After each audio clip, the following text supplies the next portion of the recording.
오늘 아침 우리에게 주시는 하나님 말씀은 로마서 3장 1절로 20절까지의 말씀입니다. 로마서 3장 1절로 20절까지의 말씀을 봉독하겠습니다. 그런즉 유대인의 나음이 무엇이며 헬라인의 할례의 유익이 무엇이냐? 범사에 많으니 우선은 그들이 하나님의 말씀을 맡았음이니라. 어떤 자들이 믿지 아니하였으면 어찌하리요? 그 믿지 아니함이 하나님의 미쁘심을 패하겠느냐? 그럴 수 없느니라. 사람은 다 거짓되되 오직 하나님은 참되시다 할지어다. 기록된 바 주께서 주의 말씀에 의롭다 함을 얻으시고 판단받으실 때에 이기려 하심이라 함과 같으니라. 그러나 우리의 불의가 하나님의 의를 드러나게 하면 무슨 말 하리요?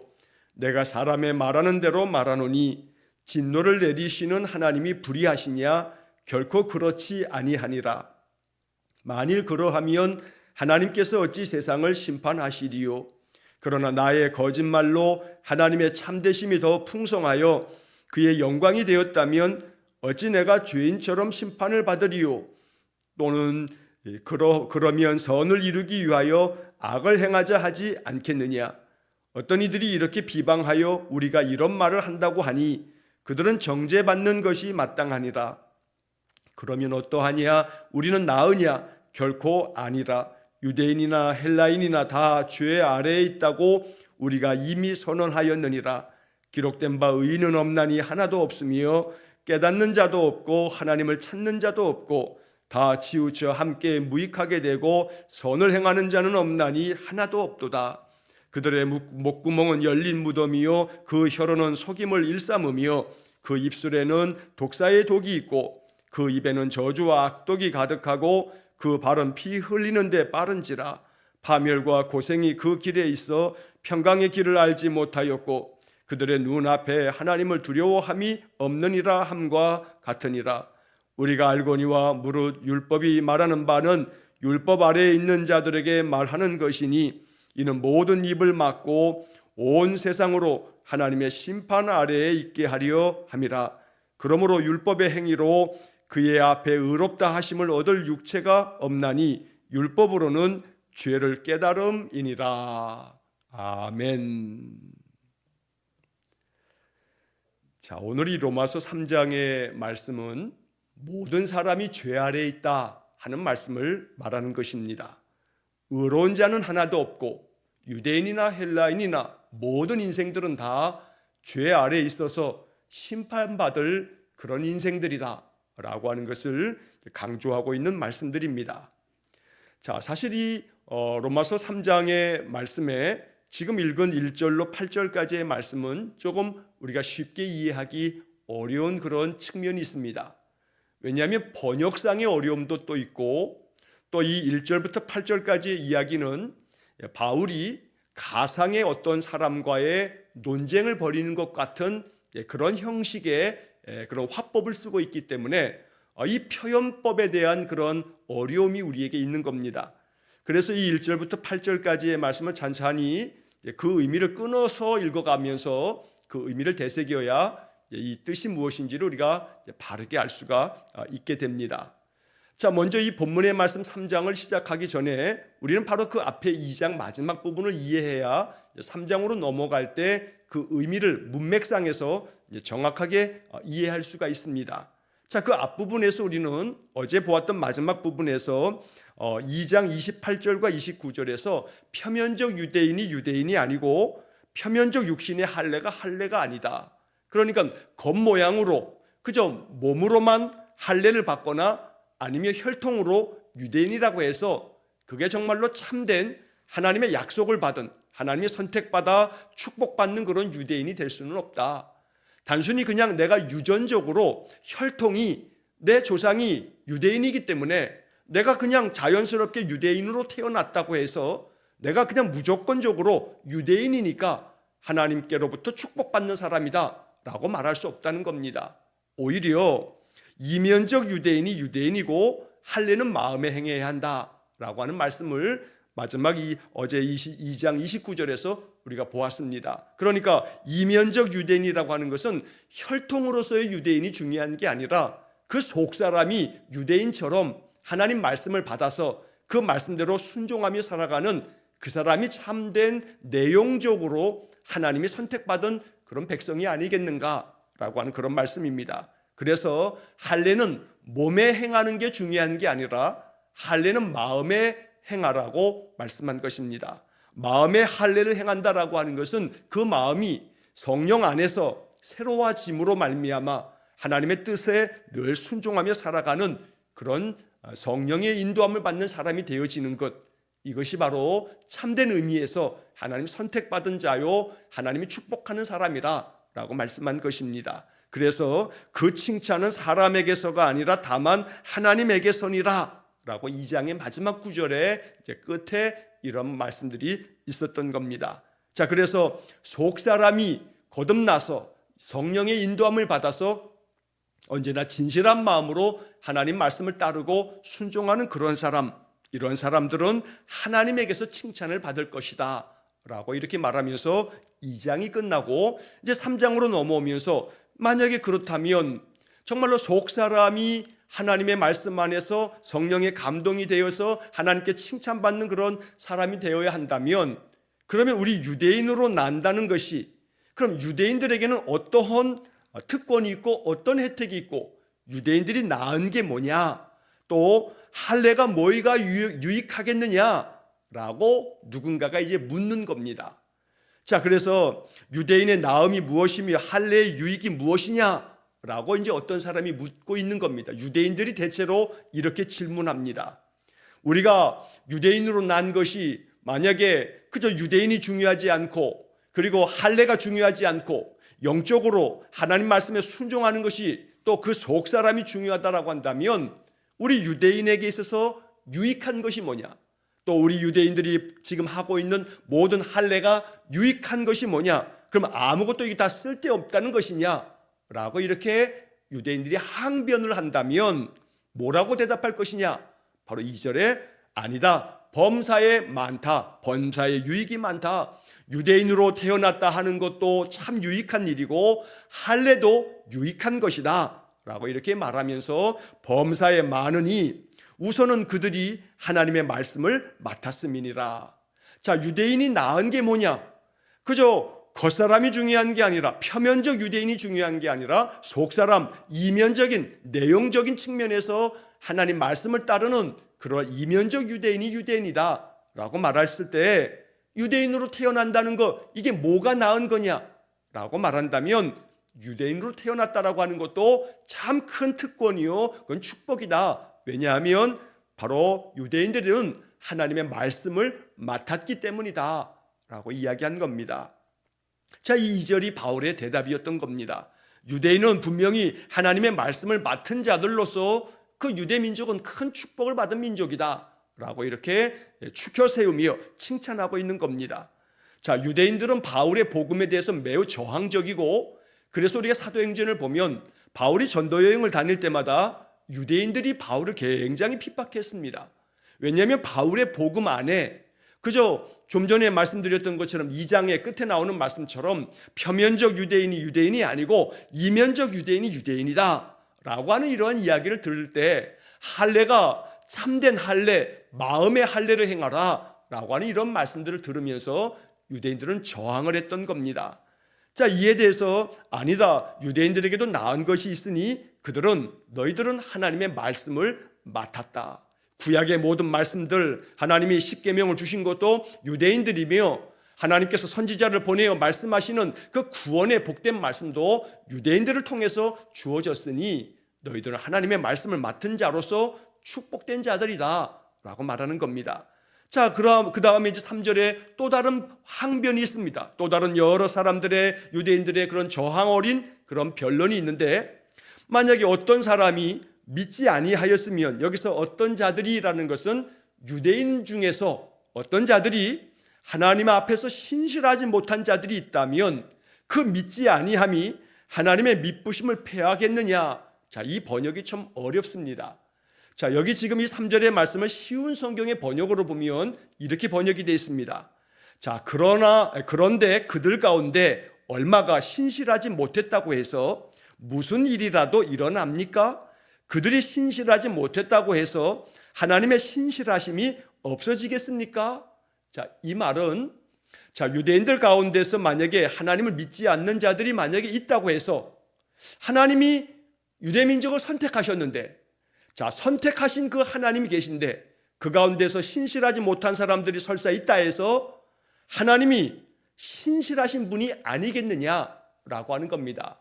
좀 더 이해하기 쉽게 말한다면, 하나님이 택하셨는데도 불구하고 그 중에서 아주 불신앙적인, 그리고 그래서 악을 행하는 자들이 만약에 있다 한다면, 하나님이 정말로 신실하시고 하나님이 믿음직한, 우리가 믿을 만한 분이라면 그 악한 자들까지도 다 신실하게 만들어야 하지 않겠나라고 하는 겁니다. 하나님께서 신실하신 능력의 하나님이시라면 하나님이 택한 그 백성 중에 믿지 않는 자들이 있다고 친다면 왜 하나님이 능력 가운데서 그 믿지 않는 그러한 자들, 그 악을 행하는 자들, 이러한 자들까지 다 구원하지 못하는가? 라고 이렇게 반론을 제기하는 자들도 있을 수 있다는 겁니다. 그래서 만약에 그렇다면 믿지 않는 자들이 설사 몇 명의 어떤 사람들이 있다고 했을 때 하나님은 믿음직한 분이 아니야 라고 말할 수 있겠는가? 그럴 수 없다 라고 말하는 것입니다. 사람은 다 거짓되되 오직 하나님은 참되시다 라고 이렇게 말해야 된다고 바울이 표현한 겁니다. 인간들에게는 하나님께서 자유로운 의지를 주셨습니다. 하나님의 말씀에 순종할 수 있기도 하지만 하나님의 말씀을 거역할 수도 있는 자유로운 의지를 하나님께서 주셨습니다. 이것이 하나님의 선하심이며 하나님의 신실하심입니다. 하나님은 미쁘다라고 하는 말은 믿음직하다, 믿을 수 있다라고 하는 그런 의미인데, 이렇게 하나님께서는 인간을 로봇으로 만든 게 아닙니다. 무조건 절대적으로 하나님께 순종하게만 만든 게 아닙니다. 그러면 그냥 다 인생들은 로봇이죠. 하나님이 원하는 대로만 즉각 움직이는 로봇에 불과합니다. 인간은 로봇가 아닙니다. 하나님이 마음대로 조종할 수 있는 그런 인형들이 아니라는 겁니다. 인간에게는, 하나님의 형상을 닮은 우리 인간에게는 자기들의 마음대로 자기들이 어떤 것이든 결정하고 선택할 수 있는 그러한 권한을 주신 겁니다. 그러나 그 권한을 주실 때에도 항상 하나님의 뜻 안에서 그 권한을 행사하도록 명하셨지만, 하나님은 하나님의 그 선하신 뜻과는 반대로 인간들은 하나님을 거역했던 것입니다. 그래서 사람들은 다 거짓되되 오직 하나님은 참되시다 라고 말씀하시면서 이제 그 다음에 이어지는 말씀이, 기록된 바 주께서 주의 말씀에 의롭다 함을 얻으시고 판단받으실 때에 이기려 하심이라 함과 같으니라. 여기 기록된 바라고 하는 것은 그 뒤에 나오는 이 말씀이 시편 51편 4절 말씀을 인용하고 있는 겁니다. 시편 51편 4절에는 바로 다윗이 바세바를 범한 범죄를 하고 난 다음에 나단 선지자의 책망을 받고 난 후 다윗이 참회 기도를 한 겁니다. 이 시편 51편의 다윗의 참회 기도 가운데 다윗이 이런 표현을 합니다. 주께서 말씀하실 때 의로우시다 하고 주께서 심판하실 때 순전하시다 하리이다. 이 말이 무슨 뜻이냐면, 주님께서 말씀하실 때 그 모든 말씀은 다 의로우시고 주님께서 심판하실 때 그 모든 심판은 순전하시다, 온전하신 심판이다 라고 이렇게 다윗이 고백하고 있는 겁니다. 그래서 다윗은 내가 지금 이렇게 바세바를 범하는 큰 죄를 범하였을 때 나단 선지자를 보내서 내게 책망의 말씀을 하셨으니 주님께서 말씀하실 때 그 모든 말씀은 의로우신 말씀이다. 또 주님께서 지금 나를 심판하시는 그 심판의 모든 말씀도 온전하고 순전한 심판의 말씀이다. 그래서 하나님이 지금 내게 책망하시는 모든 말씀이 지당하신 말씀이고 나는 심판받을 죄인이다 라고 하는 것을 고백하고 있는 것이 시편 51편 4절의 말씀입니다. 그런데 바울은 바로 이 구절을 인용하면서 이렇게 말하는 겁니다. 주께서 주의 말씀에 의롭다 함을 얻으시고 심판받으실 때 이기려 하십니다. 이 번역에 좀 어려움이 있습니다. 주께서 주의 말씀에 의롭다 함을 얻으신다. 이 말은 주님이 하시는 모든 말씀은 모든 그 어떤 누구도 하나님의 모든 말씀이 의롭다, 의로우시다 라고 이렇게 인정받으실 만한 그런 하나님이시라는 겁니다. 또 판단받으실 때 이기려 하심이라 라고 하는 것은 이 판단 받으실 때 이게 수동태처럼 번역이 됐는데 원래 이 히브리어 문법 중에는 이 수동태라고 하는 문법이 아닌 중간태라고 하는 히브리어 문법이 있습니다. 이게 좀 어려운 말인데 중간태라고 하는 이 문법은 뭐냐면 그래서 이 번역은 판단 받으실 때에 누군가에 의해서 하나님 판단받는다는 게 아니고 스스로 판단하실 때에 라고 번역하는 것이 더 적합한 번역입니다. 중간태라고 하는 것은 영어에서 죄기대명사라고 하는 것과 같습니다. 스스로 여러분 무슨 himself, myself 이런 것처럼 자기 자신이 행하는 것을 말할 때 죄기대명사라고 영어의 문법이 나오는데 바로 그런 것이 히브리어에서는 중간태라는 문법입니다. 자, 이런 말은 다 어려운 말이니까 다 쓸데없는 얘기고 쉽게 말하면 판단 받으실 때에 이기려 하심이라.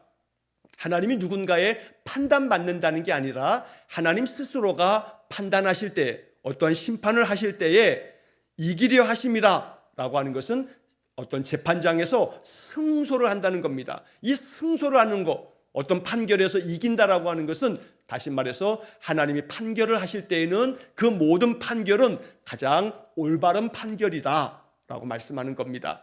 그래서 사람들은 다 거짓되고 죄인이지만 하나님은 참되셔서 하나님의 말씀은 모두가 다 의롭고 하나님이 판단하실 때에는 그 모든 판단은 다 올바른 판단이다 라고 하는 것을 이렇게 표현한 것입니다. 자, 바울은 매우 수사학이라고 하는 어떤 표현법에 있어서 그 당시에 가말리엘 문화에서 배운 자이기 때문에 이 바울은 굉장히 높은 학식을 가진 학자입니다. 그래서 이 오늘 본문에 나오는 1절부터 8절까지에 나오는 이런 수사법은, 이런 표현법은 아주 굉장히 높은 그런 논리를 가지고 있는 표현법이기 때문에 번역상에도 좀 어려움이 있고 우리가 이해할 때도 좀 어려움이 있는 겁니다. 자, 그래서 그 다음 이어지는 이제 5절 말씀도 마찬가지입니다. 그러나 우리 불의가 하나님의 의를 드러나게 하면 무슨 말 하리요? 내가 사람의 말하는 대로 말하노니 진노를 내리시는 하나님이 불의하시냐? 자, 여러분 여기 이 5절 말씀에 보면 중간에 내가 사람의 말하는 대로 말하노니 라고 하는 부분에 이렇게 꺾은 가로가 딱 치어져 있을 겁니다.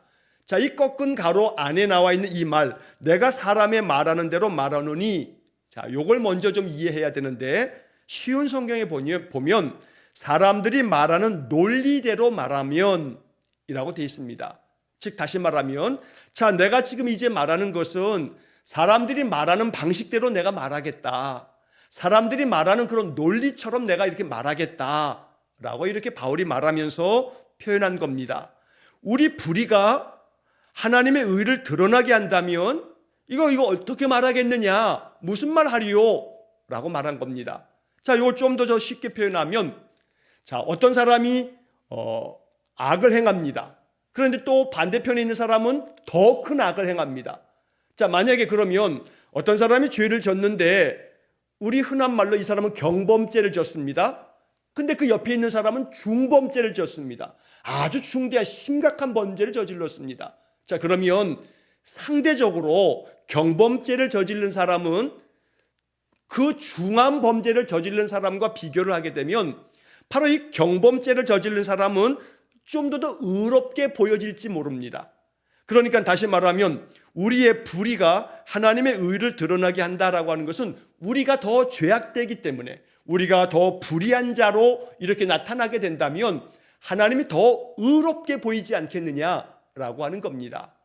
어떤 사람이 두 사람이 있을 때 만약에 어떤 그 옆에 있는 한 사람이 굉장히 나쁜 짓을 하게 되면 아무 일도 하지 않은 어떤 그 옆에 있는 사람은 더 의롭게 보여지는 것처럼 우리가 더 불의하고 악을 행하면 행할수록 하나님의 그 의로우심이 더 빛나는 게 아니냐.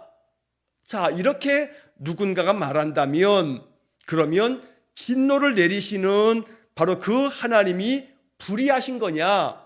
자, 이 말이 좀 표현이 어렵습니다만 이제 그 뒤에 7절의 말씀에서 바울이 이 표현을 또다시 아마 자기가 말하고도 이게 어렵게 느껴졌는지 또다시 같은 말을 또다시 이렇게 표현을 합니다. 자, 7절을 한번 보시겠습니다. 그러나 나의 거짓말로 하나님의 참되심이 더 풍성하여 그의 영광이 되었다면 어찌 내가 죄인처럼 심판을 받으리요.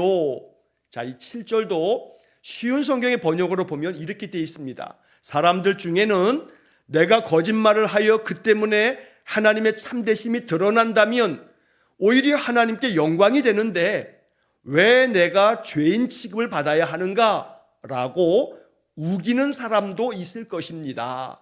자, 이렇게 번역이 되어 있습니다. 자, 이 말을 좀 더 이해하기 쉽게 제가 예를 들면 이런 겁니다. 자, 여러분, 예수님의 12제자 중에 가룟 유다가 예수님을 은 30에 팔았습니다. 그래서 예수님께서 팔리셔서 십자가에 달려 돌아가셨습니다. 자, 그러면 예수님께서 십자가의 죽으심으로 말미암아 하나님의 구원의 역사, 대속의 역사가 이루어질 겁니다. 자, 그렇다면 이 가룟 유다가 예수님을 판 것은 의로운 겁니까? 아니면 악한 겁니까?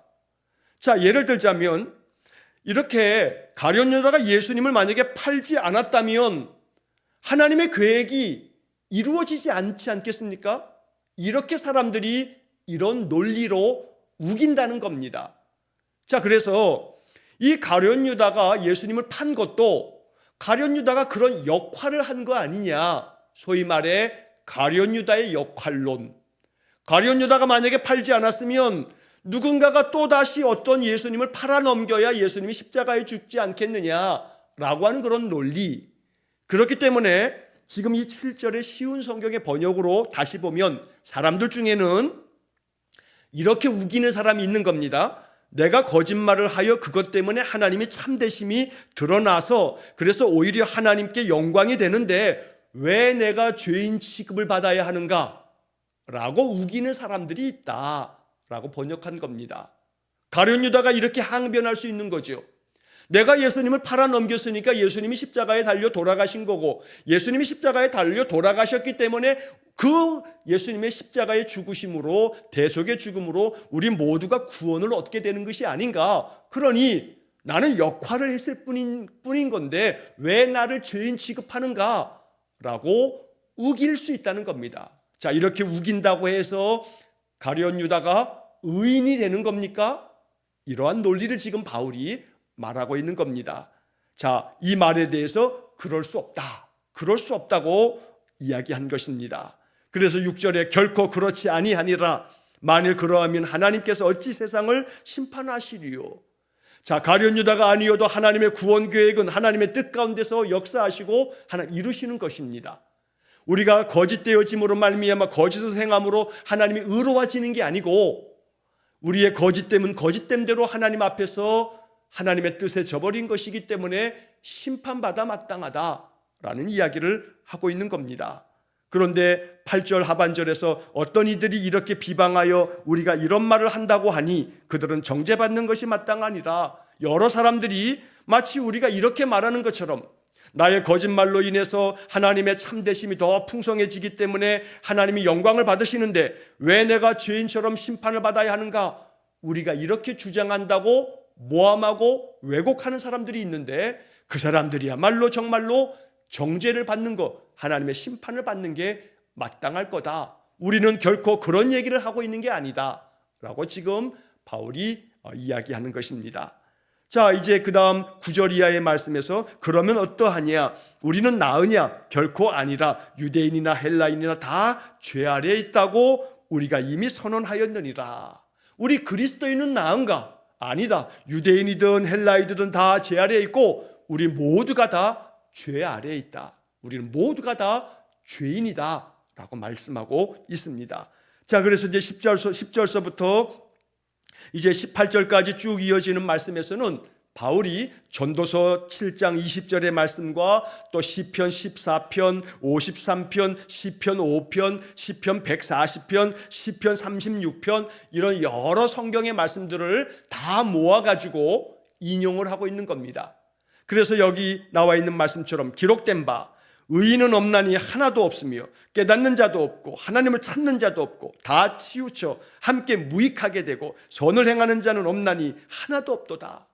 모든 사람들이 죄 아래에 있다고 말한 것을 이렇게 성경의 말씀들을 가지고서 증거를 대고 있다는 것입니다.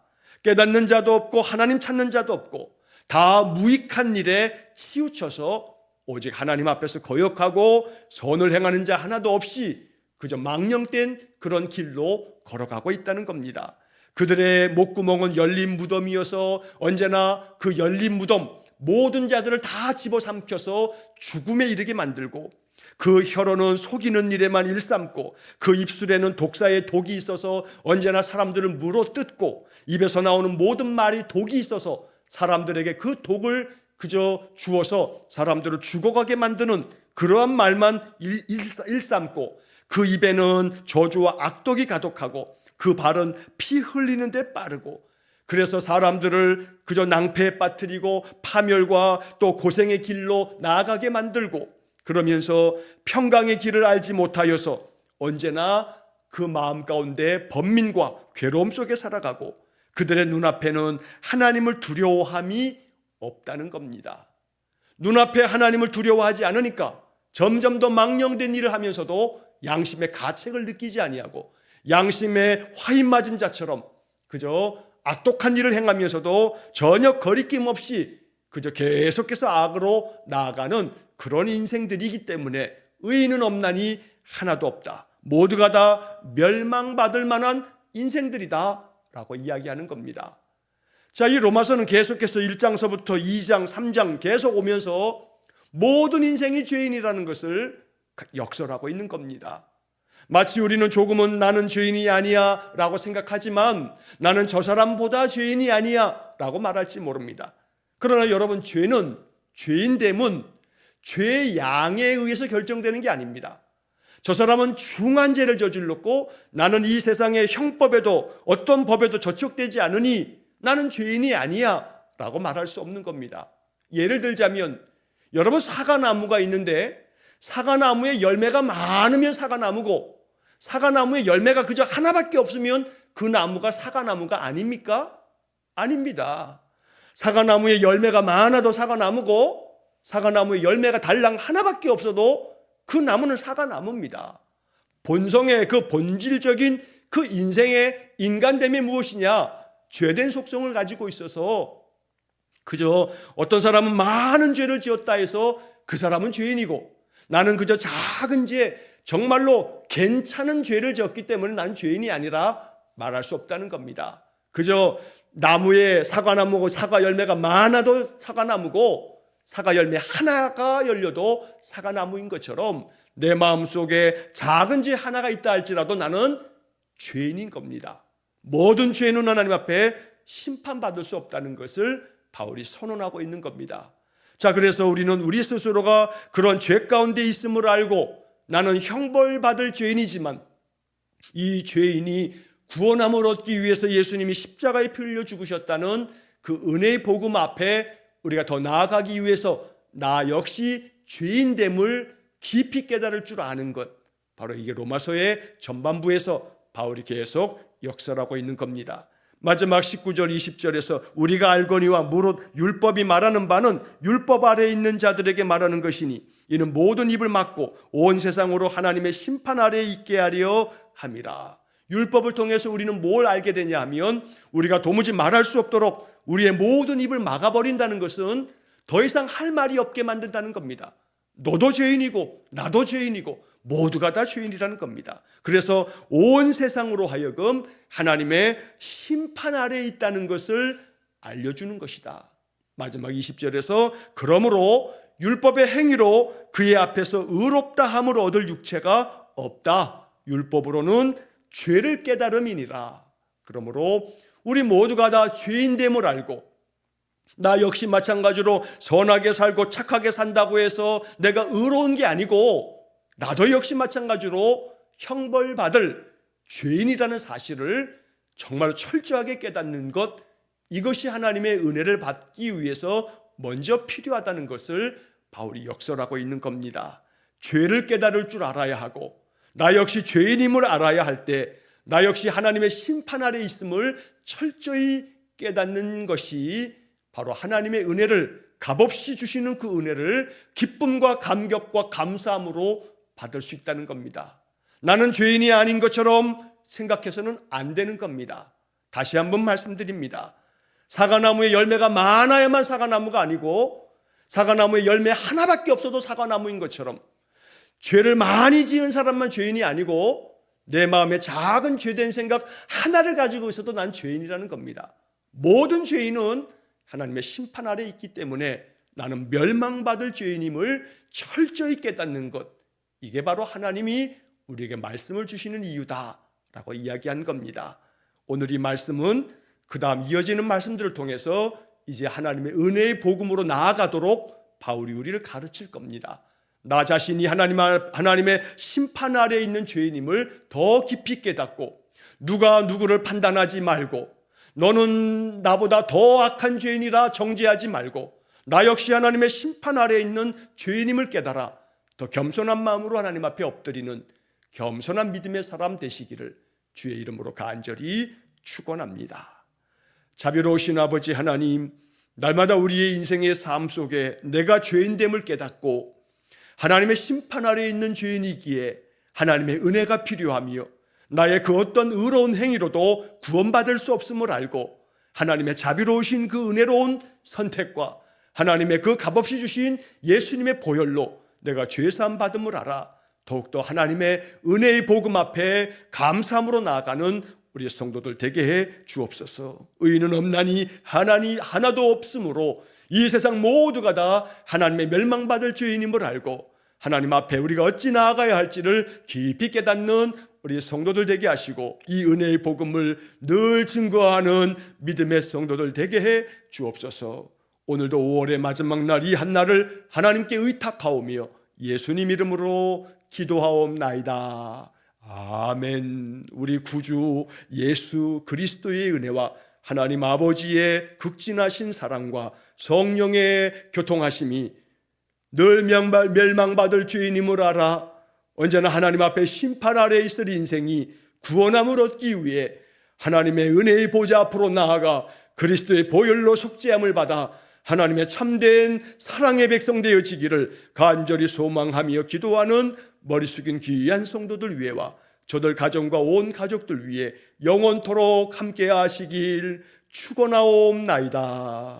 아멘.